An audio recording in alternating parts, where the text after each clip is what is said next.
Hello friends, welcome to Learner Classes. ये जो हम एनसीईआरटी क्लास 6 से लेकर 12 तक का एनालिसिस कर रहे थे, उसमें हम भारतीय राज्य व्यवस्था को पढ़ रहे थे। आज हमारा टॉपिक रहेगा उसमें उद्देशिका। तो चलिए शुरू करते हैं। इससे पहले फ्रेंड्स, आपसे रिक्वेस्ट है, यदि आप चैनल पर पहली बार हैं तो प्लीज़ चैनल को सब्सक्राइब कर लीजिएगा, वीडियो को लाइक कर दीजिएगा एंड शेयर करिए, एंड जो भी आपके सजेशन हो उसे कमेंट बॉक्स में ज़रूर बताइएगा।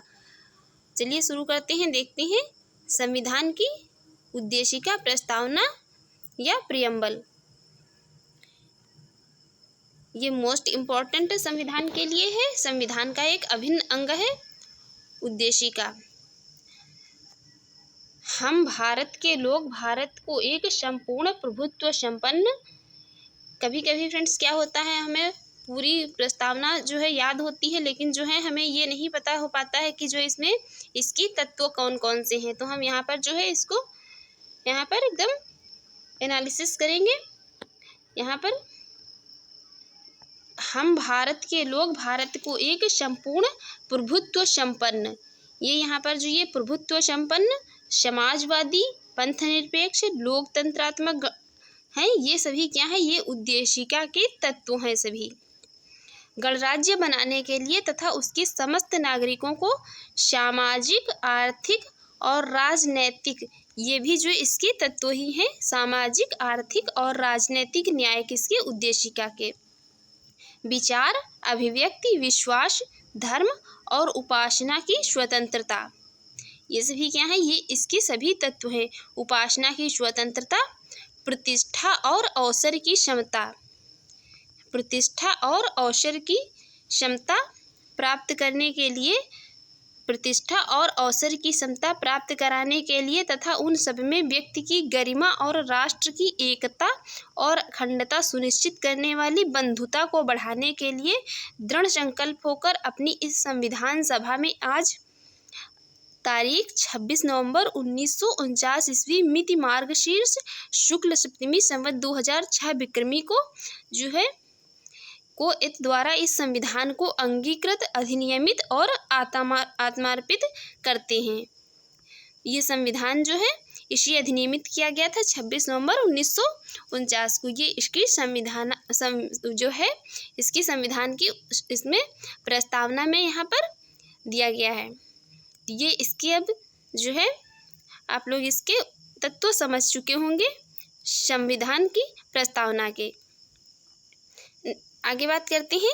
नेक्स्ट है संविधान सभा में उद्देश्य प्रस्ताव कब प्रस्तुत किया गया था। संविधान सभा में उद्देश्य प्रस्ताव कब प्रस्तुत किया गया था, ये प्रस्तुत किया गया था 13 दिसंबर 1946 को। नेक्स्ट है संविधान सभा का कौन सा भाग भारत को एक धर्मनिरपेक्ष राज्य के रूप में वर्णित करता है। यह है संविधान की प्रस्तावना। क्या है, संविधान की प्रस्तावना। नेक्स्ट है भारतीय संविधान की प्रस्तावना में भारत को एक प्रभुत्व संपन्न, समाजवादी, पंथनिरपेक्ष, लोकतंत्रात्मक गणराज्य के रूप में घोषित किया गया है। किसे, भारतीय संविधान में प्रस्तावना में भारत जो है एक प्रभुत्व संपन्न, समाजवादी, पंथनिरपेक्ष और लोकतंत्रात्मक गणराज्य है हमारे संविधान के अनुसार। नेक्स्ट है सर्वोच्च न्यायालय द्वारा ऐसा किस वाद में कहा गया कि अनुच्छेद 368 के अंतर्गत संविधान के प्रस्तावना में संशोधन किया जा सकता है, परंतु यह मूल ढांचे का उल्लंघन करने वाला नहीं होना चाहिए। ये ऐसा किस में कहा गया, ये कहा गया था केशवानंद भारतीवाद में, केशवानंद भारतीवाद 1973 में। ये केशवानंद भारती बनाम केरल संघ जो है राज्य, ये केस आया था 1973 में। इसमें ये कहा गया था कि मूल ढांचे का उल्लंघन नहीं इसमें किया जा सकता है। नेक्स्ट बात करते हैं यहाँ पर संविधान संबंधी विचारों की। उद्देशिका को के मुंशी ने राजनीतिक जन्मपत्री कहा। यहाँ पर जो ये उद्देशिका प्रियम्बल को के मुंशी ने राजनीतिक जन्मपत्री, ठाकुर दास भार्गव ने संविधान की आत्मा तथा N.A. पालकीवाला ने कहा था संविधान का परिचय पत्र। आर्टिकल इसका जो 32 है, इसमें संवैधानिक उपचारों का अधिकार को डॉक्टर भीमराव अंबेडकर ने संविधान का हृदय एवं आत्मा कहा था। नेक्स्ट है सर अर्नेस्ट वार्कर ने प्रस्तावना को संविधान का परिचय पत्र कहा था। आगे बात करते हैं। नेक्स्ट है यहाँ पर भारत के संदर्भ में पंथ निरपेक्ष शब्द का सही भाव क्या है? पंथ निरपेक्ष शब्द का सही भाव है यहाँ पर भारत में राज्य का कोई पंथ या कोई धर्म नहीं है। भारत में जो है तो यहाँ पर राज्यों का कोई धर्म या जो है कोई पंथ नहीं है। पंथ निरपेक्ष शब्द का यही अर्थ है यहाँ पर। नेक्स्ट है, उद्देशिका में सम्मिलित सामाजिक, आर्थिक एवं राजनीतिक न्याय के तत्व किससे संबंधित हैं? ये किससे संबंधित हैं? ये संबंधित हैं 1917 की रूसी क्रांति से। उद्देशिका में सम्मिलित जो है सामाजिक, आर्थिक और राजनीतिक न्याय के तत्व। नेक्स्ट है, उच्चतम न्यायालय ने किस वाद में यह धारणा प्रस्तुत की कि उद्देशिका संविधान का अभिन्न अंग है? ये HR बम्बई बनाम यूनियन ऑफ इंडिया में। ये उद्देशिका जो है संविधान का क्या है? अभिन्न अंग है। नेक्स्ट है, सभी व्यक्ति पूर्णतः और समान रूप से मानव है, यह सिद्धांत कहलाता है। यह सिद्धांत क्या कहलाता है? यह कहलाता है सार्वभौमिकता का सिद्धांत। नेक्स्ट है, भारत में लौकिक सार्वभौमिकता है क्योंकि संविधान की प्रस्तावना आरंभ होती है।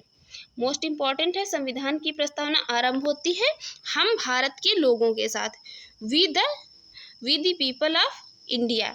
हम भारत के लोगों का आशय है कि जो है संविधान में जो है हम भारत के लोग जो दिया है, इसका आशय है सभी शक्ति जो है जनता में निहित है।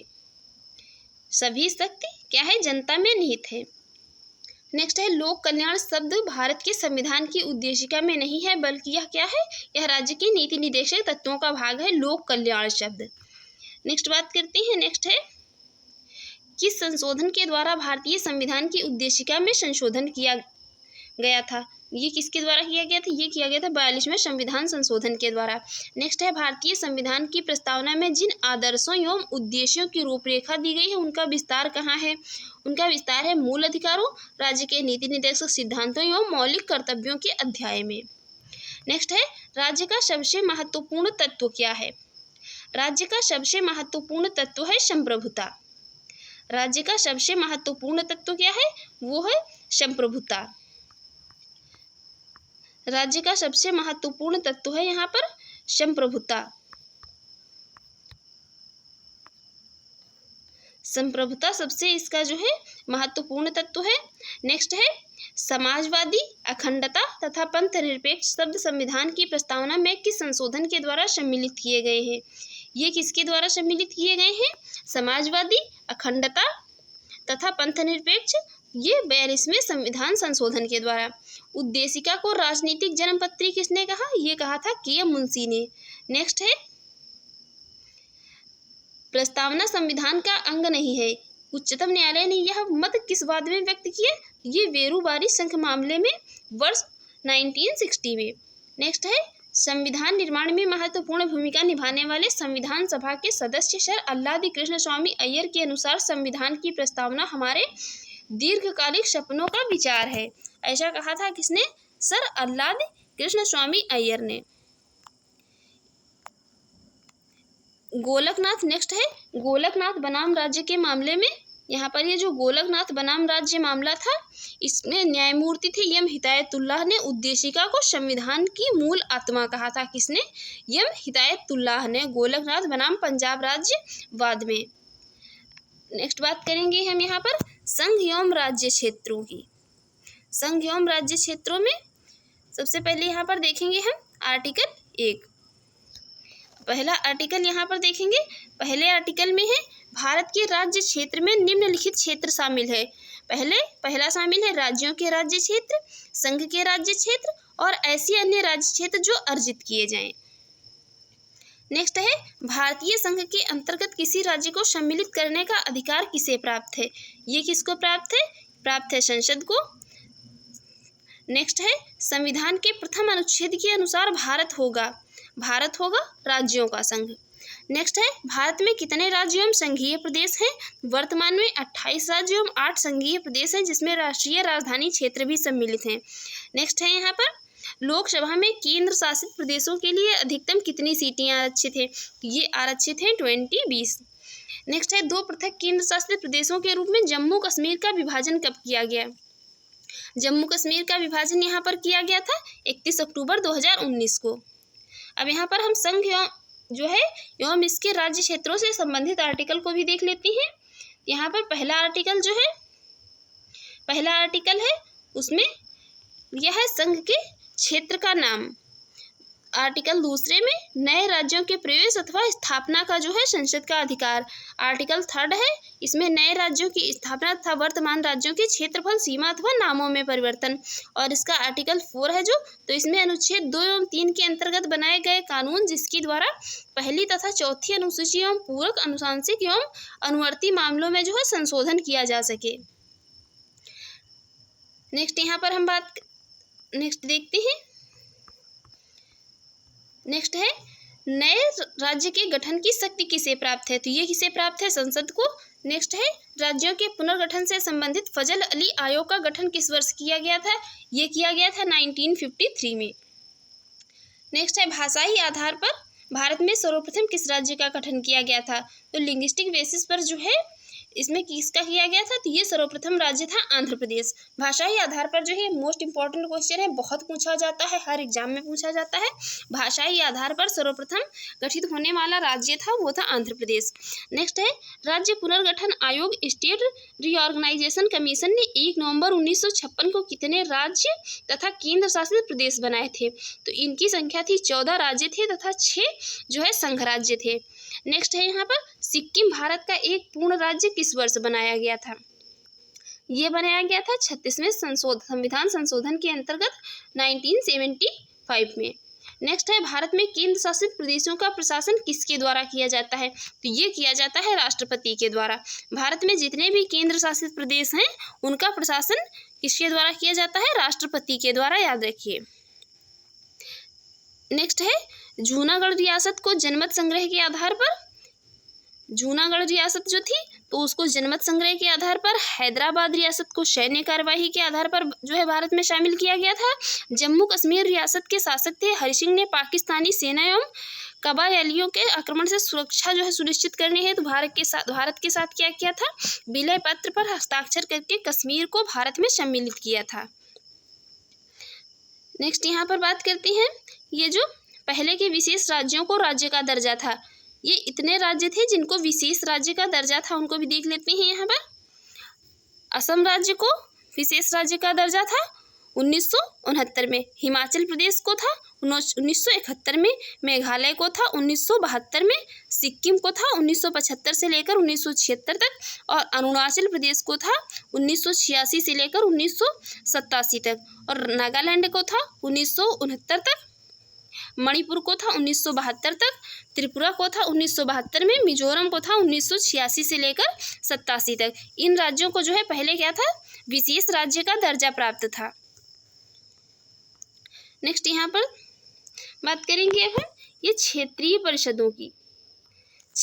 परिषदों की जोनल काउंसिल की, जिसमें कौन कौन सी क्षेत्रीय परिषदें, इसमें उत्तरी क्षेत्रीय परिषद जो है, तो इस उत्तरी क्षेत्रीय परिषद का मुख्यालय है नई दिल्ली, जिसमें शामिल है जम्मू कश्मीर, लद्दाख, हिमाचल प्रदेश, हरियाणा, पंजाब, राजस्थान, दिल्ली एवं चंडीगढ़।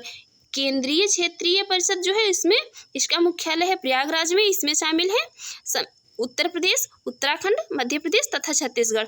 और ये जो पूर्वी क्षेत्रीय परिषद है इसका मुख्यालय है कोलकाता में, इसमें शामिल है बिहार, झारखंड, पश्चिम बंगाल, उड़ीसा तथा सिक्किम।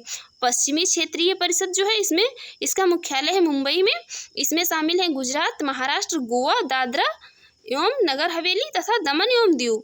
दक्षिणी क्षेत्रीय परिषद जो है इसका मुख्यालय है कहाँ, चेन्नई में, इसमें शामिल है आंध्र प्रदेश, कर्नाटक, तमिलनाडु, केरल, पुडुचेरी और तेलंगाना। और यहाँ पर जो है दिसंबर 1953 में जो है फजल अली की अध्यक्षता में 3 सदस्यीय राज्य पुनर्गठन का आयोग का जो है गठन किया गया था, ये पूछा जा सकता है। कई बार ये क्वेश्चन जो है रिपीटेड भी है, पूछा भी गया है। दिसंबर 1953 में फजल अली की अध्यक्षता में 3 सदस्यीय राज्य पुनर्गठन आयोग का जो है गठन किया गया था। नेक्स्ट यहाँ पर देखते हैं हम भारत के जो 28 राज्य और 8 जो केंद्र शासित प्रदेश हैं उनको हम यहाँ पर जो है उनकी भाषा, उनकी कैपिटल और जो है उनका क्षेत्रफल और जो है कुल परसेंट का क्षेत्रफल देखेंगे। तो सबसे पहले यहाँ पर है राजस्थान की कैपिटल है जयपुर। राजस्थान की कैपिटल है जयपुर, भाषा है हिंदी और जिलों की संख्या जो है यहाँ पर यह है कितनी, 33। और क्षेत्रफल यहाँ पर यदि हम वर्ग किलोमीटर में बात करें तो ये कुल भारत के वर्ग किलोमीटर का यहाँ पर ये जो है कुल भारत का क्षेत्रफल दिया हुआ है।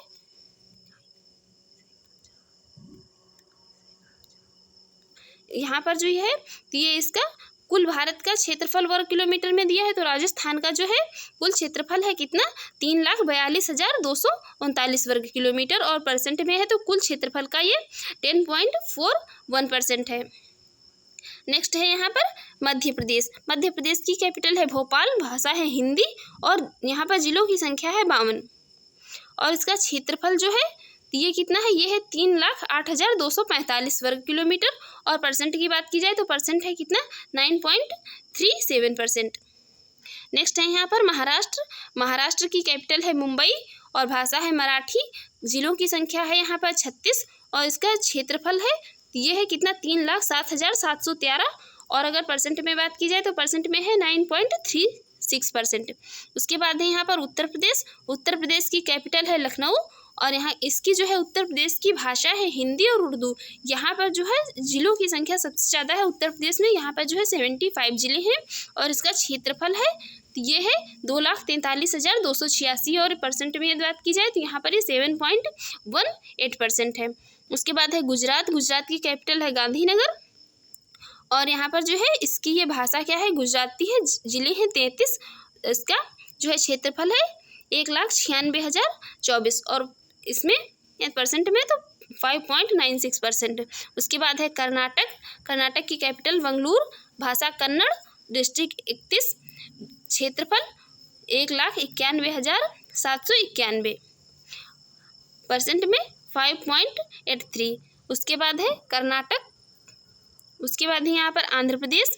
आंध्र प्रदेश की राजधानी है हैदराबाद, यहाँ पर इसकी भाषा है तेलुगु और यहाँ पर जो जिलों की संख्या है तो ये है 26 और इसका क्षेत्रफल है 1,60,205 और परसेंट में है क्षेत्रफल इसका यहाँ पर कुल भारत के क्षेत्रफल का 4.87%। उसके बाद है यहाँ पर उड़ीसा। उड़ीसा की राजधानी है भुवनेश्वर और यहाँ पर इसकी भाषा जो है उड़िया, जिलों की संख्या जो है यहाँ पर ये है 30।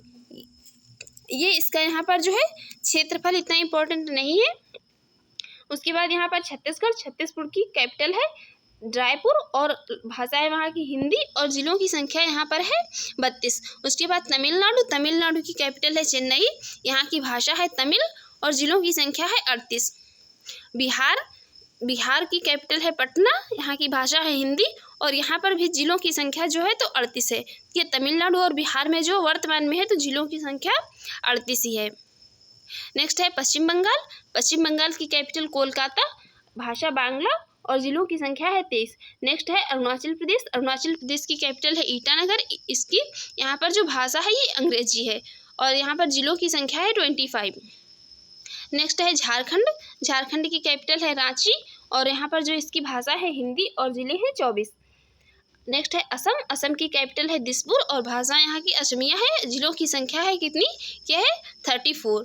नेक्स्ट है हिमाचल प्रदेश। हिमाचल प्रदेश की कैपिटल जो है यह है शिमला और धर्मशाला और यहाँ पर जो है इसकी भाषा है हिंदी और ज़िले हैं यहाँ पर तो ये 12 ज़िले हैं।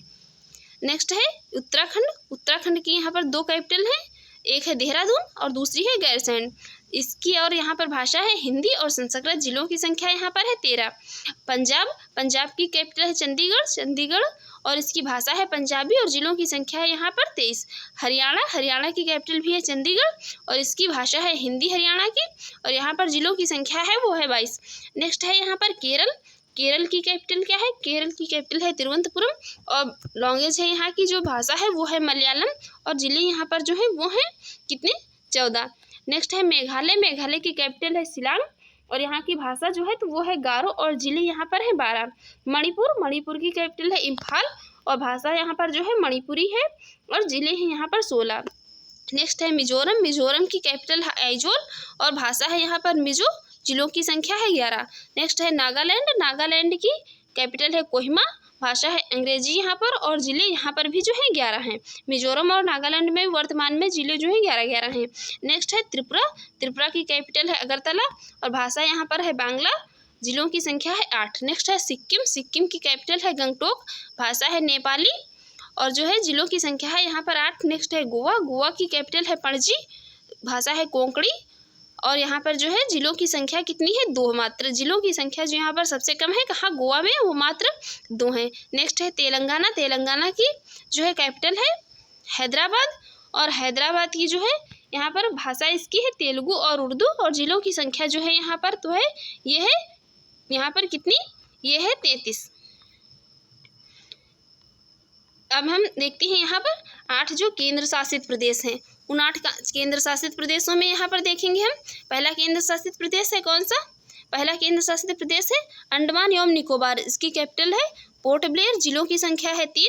और क्षेत्रफल की यहाँ पर बात करें तो यहाँ पर इसका क्षेत्रफल जो है कितना है 8,249 वर्ग किलोमीटर।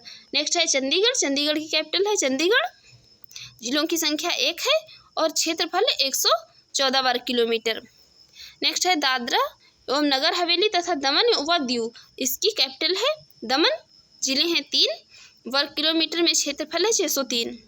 नेक्स्ट है दिल्ली, इसकी कैपिटल है नई दिल्ली, जिले हैं 11, और जो यहाँ पर इसका क्षेत्रफल है तो 1483 है। नेक्स्ट है लक्षद्वीप, इसकी कैपिटल है कवरत्ती और जिला है यहाँ पर 1, और वर्ग यहाँ इसका जो यहाँ पर क्षेत्रफल है वर्ग किलोमीटर में तो ये यहाँ पर सबसे कम है, ये मात्र यहाँ पर जो है 32 वर्ग किलोमीटर ही है। नेक्स्ट है यहाँ पर पुडुचेरी, पुडुचेरी की कैपिटल भी पुडुचेरी है, यहाँ पर जिलों की संख्या है 4 और इसका क्षेत्रफल है 492 वर्ग किलोमीटर। नेक्स्ट है जम्मू कश्मीर, जम्मू कश्मीर की कैपिटल है श्रीनगर एवं जम्मू, और यहाँ पर जो इसके ज़िले हैं तो ये 22 ज़िले हैं। यहाँ पर जम्मू कश्मीर जो केंद्र शासित प्रदेश है इसमें ज़िलों की संख्या यहाँ पर सर्वाधिक है 22। इसका क्षेत्रफल है तो क्षेत्रफल जो है इसका यहाँ पर है 5,400 सॉरी जो यहाँ पर इसका क्षेत्रफल है तो 54,624 है वर्ग किलोमीटर में। और यहाँ पर जो है ये लद्दाख है, केंद्र शासित प्रदेश लद्दाख की कैपिटल है लेह, इसमें जिलों की संख्या 2 है, और यहाँ पर जो है ये इसका क्षेत्रफल यहाँ पर सबसे अधिक है लद्दाख का 1,68,055 वर्ग किलोमीटर जो है। यहाँ पर ये भारत का जो है सबसे बड़ा जिला कौन है, कच्छ गुजरात है, जिसका जो है क्षेत्रफल कितना है तो ये 45,652 वर्ग किलोमीटर है, तथा सबसे छोटा जिला कौन सा है तो ये है माहे पुडुचेरी, मात्र जो है 9 वर्ग किलोमीटर में है माहे या पुडुचेरी। नेक्स्ट यहाँ पर हम देखेंगे अब नागरिकता को, सिटीजनशिप को, नागरिकता या सिटीजनशिप। यहाँ पर सबसे पहले हम देखते हैं नागरिकता जो है भारत में किस प्रकार से प्राप्त की जाती है, किस प्रकार से प्राप्त की जा सकती है। तो भारतीय नागरिकता प्राप्त हेतु जो है 5 प्रकार है। भारत की नागरिकता जो है तो उसको यहाँ पर 5 प्रकार से प्राप्त किया जा सकता है। पहला जन्म से, दूसरा वंशाधिकार द्वारा, तीसरा पंजीकरण द्वारा, चौथा देशीकरण द्वारा, और 5वां जो है भूमि अर्जन के द्वारा। तो यहाँ पर ये भारतीय नागरिकता जो है तो ये 5 प्रकार से अर्जित की जा सकती है। नेक्स्ट बात करते हैं भारतीय संविधान किस प्रकार की नागरिकता प्रदान करता है, तो ये एकल नागरिकता या सिंगल सिटीजनशिप प्राप्त करता है। वहीं संयुक्त राज्य अमेरिका की जो है क्या, तो ये डुअल सिटीजनशिप या दोहरी नागरिकता है।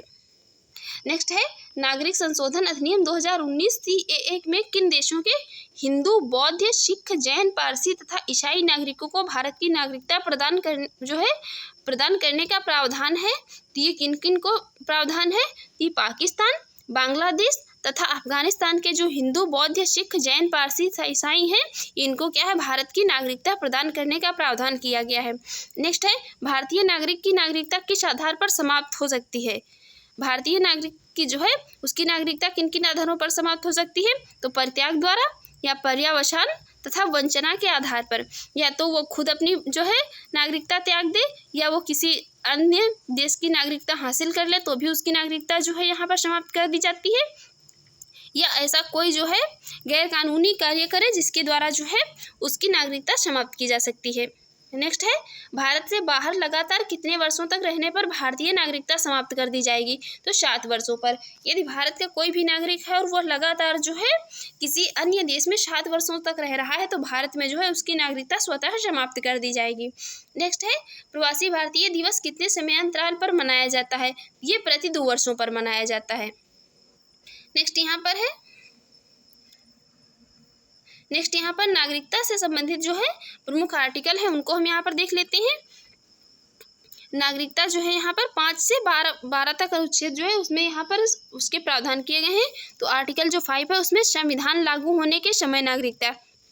आर्टिकल 6 जो है तो इसमें पाकिस्तान से भारत को प्रव्रजन करने वाले भारतीयों को नागरिकता का अधिकार। आर्टिकल 7 पाकिस्तान से प्रव्रजित व्यक्तियों के नागरिकता अधिकार।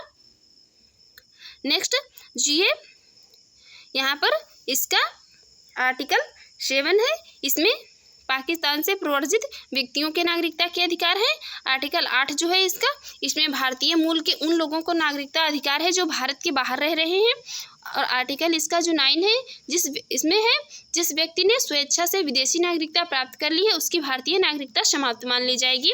ऐसा आर्टिकल जो इसका संविधान का आर्टिकल 9 है इसमें कहा गया है जिस व्यक्ति ने यदि स्वेच्छा से जो है अपनी इच्छा से किसी अन्य देश की नागरिकता प्राप्त कर ली है तो उसकी जो है भारत की नागरिकता क्या है समाप्त मान ली जाएगी। नेक्स्ट है आर्टिकल 10 यहाँ पर जो है उसमें कहा गया है नागरिकता संबंधी अधिकारों की निरंतरता का इसमें प्रावधान किया गया है। नेक्स्ट है यहाँ पर आर्टिकल जो इसका 11, तो यहाँ पर ये संसद द्वारा कानून बनाकर नागरिकता अधिकारों का नियमन किया जाता है। ये आर्टिकल यहाँ पर नागरिकता जो है आर्टिकल 5 से लेकर आर्टिकल 11 तक में ये सभी नागरिकता के प्रावधान किए गए हैं। नेक्स्ट है यहाँ पर ये लक्ष्मीमल सिंघवी समिति किससे संबंधित है? ये किससे संबंधित है? ये संबंधित है दोहरी नागरिकता या डुअल सिटीजनशिप से। नेक्स्ट है किसी व्यक्ति द्वारा भारतीय बैंकों में धन जमा करके भारत की नागरिकता नहीं प्राप्त की जा सकती है। नेक्स्ट है भारतीय संविधान में एकल नागरिकता का प्रावधान किस देश से लिया गया है? तो ये कहाँ से लिया गया है? ये लिया गया है ब्रिटेन से। नेक्स्ट है भारतीय मूल के व्यक्ति का कार्ड धारक भारत में नहीं खरीद सकता है क्या? कृषि भूमि। नेक्स्ट यहाँ पर अब हम बात कर लेते हैं ये अप्रवासी भारतीय और भारतीय मूल के व्यक्ति और विदेशी भारतीय हैं तो इनके लिए जो है यहाँ पर क्या क्या प्रावधान किए गए हैं। पहले यहाँ पर हम देख लेते हैं अप्रवासी भारतीय। तो इसकी परिभाषा है यहाँ पर अप्रवासी भारतीय किसे कहा गया है? अप्रवासी भारतीय उन्हें कहा गया है भारतीय नागरिक जो साधारणतया भारत के बाहर निवास करते हैं और भारतीय पासपोर्ट धारक हैं उन्हें कहा गया है अप्रवासी भारतीय। और इनकी नागरिकता है तो ये भारतीय नागरिक हैं और इनको जो है लाभ है तो इनको वही लाभ प्राप्त होते हैं जो सभी लाभ भारतीयों को प्राप्त होते हैं। इनका वीज़ा नहीं बनाया गया और ये जो है अपना क्या है मत नहीं दे सकते हैं, क्या है ये वोट नहीं दे सकते हैं। इन्हें जो है यहाँ पर जो है ये वोट दे सकते हैं, इन्हें वोट देने का अधिकार जो है दिया गया है भारत में जो कि अप्रवासी भारतीय हैं। नेक्स्ट है यहाँ जो भारतीय मूल के व्यक्ति हैं तो उसकी परिभाषा है भारतीय मूल के व्यक्ति उन्हें कहा गया है स्वयं व्यक्ति या उसका कोई पूर्वज भारतीय नागरिक रहा है वह वर्तमान में अन्य देश की नागरिकता प्राप्त है जिसका पासपोर्ट धारक है। यहाँ पर इसको जो है ये नागरिकता की अर्हता है इन्हें भारत में कम से कम 7 वर्षों के निरंतर निवास के आधार पर आवेदन कर सकती हैं। यदि ये जो है भारत में 7 वर्षों तक लगातार रहती हैं तो इसके आधार पर ये जो भारत में नागरिकता प्राप्त करने के लिए क्या कर सकते हैं? आवेदन कर सकते हैं।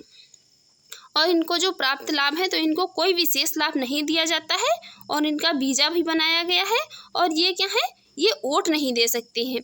इनको मताधिकार का अधिकार इन्हें जो है वोट देने का अधिकार नहीं दिया गया है। नेक्स्ट यहाँ पर है विदेशी भारतीय नागरिक। जो विदेशी भारतीय नागरिक हैं उन विदेशी भारतीय नागरिक उनको कहा गया है एक विदेशी जो विदेशी भारतीय नागरिक कार्ड धारक हो तथा नागरिकता अधिनियम 1955 के अंतर्गत पंजीकृत हो। इनकी नागरिकता की अर्हता है तो संविधान लागू होने या उसके बाद भारतीय नागरिक था वह उस भूभाग का निवासी जो स्वतंत्रता के बाद क्या है भारत का अंग बना। यहाँ पर जो है लाभों की बात करें तो इन्हें एक FRRO व FRO वाले जो है लाभ के साथ पंजीयन से छूट भारत में कितनी भी अवधि तक ठहराव के लिए है। और इनका वीज़ा जो है तो इनका जीवन भर का वीज़ा है ये आ जा सकते हैं। इन्हें वोट देने का अधिकार जो है तो इन्हें भी नहीं दिया गया है। जो विदेशी भारतीय नागरिक हैं ये भारत में वोट नहीं दे सकते, इनको वोट देने का अधिकार नहीं दिया गया है।